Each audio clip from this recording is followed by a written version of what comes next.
ರೇಣುಕಾಸ್ವಾಮಿ ಕೊಲೆ ಪ್ರಕರಣಕ್ಕೆ ಇವತ್ತು ಕಮಿಷನರ್ ಅವರು ಒಂದು ಸುದ್ದಿಗೋಷ್ಠಿಯನ್ನು ನಡೆಸಿದ್ರು.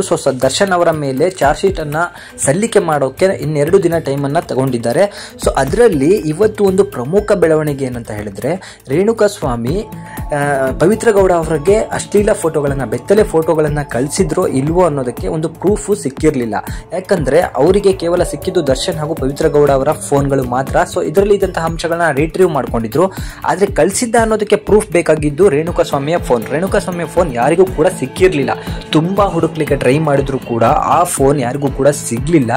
ಆದ್ರೆ ಕಾಮಾಕ್ಷಿ ಪಾಳ್ಯ ಪೊಲೀಸರು ಇನ್ಸ್ಟಾಗ್ರಾಮ್ ಸಿಒಗೆ ಅಥವಾ ಇನ್ಸ್ಟಾಗ್ರಾಮ್ ಒಂದು ಖಾತೆಯನ್ನು ಯಾರು ಹ್ಯಾಂಡಲ್ ಮಾಡ್ತಿರ್ತಾರಲ್ವ ಅವರಿಗೆ ಒಂದು ಹೆಲ್ಪ್ ಅನ್ನ ಕೋರಿ ಒಂದು ಪತ್ರವನ್ನ ಬರೆದಿದ್ರು. ಇಂತಹ ಒಂದು ಐಡಿಯಿಂದ, ರೇಣುಕಾಸ್ವಾಮಿ ಅನ್ನೋ ಒಂದು ಐಡಿಯಿಂದ ಪವಿತ್ರ ಗೌಡ ಅನ್ನೋ ಒಂದು ಐಡಿಗೆ ಅಶ್ಲೀಲ ಫೋಟೋಗಳು ಅಥವಾ ಬೆತ್ತಲೆ ಫೋಟೋಗಳು ಹೋಗಿದ್ದಾವ ಅಂತ ಹೇಳಿ ಕನ್ಫರ್ಮೇಶನ್ ಬೇಕಿತ್ತು ಅಂತ ಹೇಳಿ ಪೊಲೀಸರು ಇಲ್ಲಿಂದ ಒಂದು ರಿಕ್ವೆಸ್ಟ್ ಅನ್ನ ಕಳಿಸಿದ್ರು. ಈಗ ಇನ್ಸ್ಟಾಗ್ರಾಮ್ ಅವರು ಪೊಲೀಸರಿಗೆ ಇವತ್ತು ಒಂದು ಇನ್ಫಾರ್ಮೇಶನ್ ಅನ್ನ ಕಳಿಸಿದ್ದಾರೆ. ಹೌದು, ರೇಣುಕಾಸ್ವಾಮಿ ಅನ್ನೋ ಒಂದು ಅಕೌಂಟ್ ಇಂದ ಪವಿತ್ರ ಗೌಡ ಅನ್ನೋ ಒಂದು ಅಕೌಂಟ್ಗೆ ಅಶ್ಲೀಲ ಫೋಟೋಗಳು ಕಂಟಿನ್ಯೂಸ್ ಆಗಿ ಹೋಗಿದ್ದಾವೆ, ತೀರಾ ಅಸಹ್ಯವಾದಂತಹ ಫೋಟೋಗಳನ್ನ ಕಳಿಸಿದ್ದಾನೆ ಅಂತ ಹೇಳಿ ಕನ್ಫರ್ಮೇಶನ್ ಲೆಟರ್ ವಾಪಸ್ ಬಂದಿದೆ. ಆ ಅಂಶವನ್ನು ಕೂಡ ಇವಾಗ ಚಾರ್ಜ್ ಶೀಟ್ ನಲ್ಲಿ ಹಾಕಿ ಆ ಕಚಡವನ್ನ ಸಾಯಿಸಿದ್ದೇ ಒಳ್ಳೇದಾಯಿತು ದರ್ಶನ್ ಅವರು. ಯಾಕಂದ್ರೆ ಅಂತಹ ಚಪ್ಪರ್ ನನ್ನ ಮಗನ್ನ ವಹಿಸ್ಕೊಂಡು ಹಲವಾರು ಜನ ಬರ್ತಾ ಇದ್ದಾರೆ. ಅವನ ಕಾಮುಕ ಅಂತಾನೆ ಹೇಳ್ಬೋದು.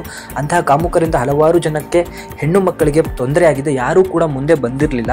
ಹಲವಾರು ಜನ ಕಂಪ್ಲೇಂಟ್ ಅನ್ನ ಕೊಟ್ಟರು ಕೂಡ ಇದನ್ನ ಸೀರಿಯಸ್ ಆಗಿ ಯಾರು ಕೂಡ ತಗೊಂಡಿರ್ಲಿಲ್ಲ. ಆದ್ರೆ ಅಂತಹ ಕಚಡ ಕೆಲಸ ಮಾಡಿರೋದು ಬೆಳಕಿಗೆ ಬಂದಿದೆ. ರೇಣುಕಾಸ್ವಾಮಿ ಕಾಮುಕ ಅನ್ನೋದು ಪಕ್ಕ ಪ್ರೂವ್ ಆಗಿದೆ. ಅಂತಹ ಕಚಡಾಗೆ ದೊಡ್ಡ ಶಿಕ್ಷೆ ಸಿಗಬೇಕಿತ್ತು, ದರ್ಶನ್ ಅವರು ಕೊಟ್ಟಿದ್ದಾರೆ. ಅದಕ್ಕೆ ಬೇಕಾದಂತಹ ಒಂದು ಅವರಿಗೀಗ ಅವರು ಕಷ್ಟಗಳನ್ನ ಅನುಭವಿಸ್ತಿರ್ಬೋದು. ಅದರ ಅಂತಹ ಕಚಡ ನನ್ನ ಮಕ್ಕಳಿಗೆ ಒಂದು ಯಾರು ಕೂಡ ಕೊಡದೇ ಇರುವಂತಹ ಶಿಕ್ಷೆನ ದರ್ಶನ್ ಅವರು ಕೊಟ್ಟಿದ್ದಾರೆ. ಅವನು ಕಾಮುಕ ಅನ್ನೋದು ಪ್ರೂವ್ ಆಗಿದೆ.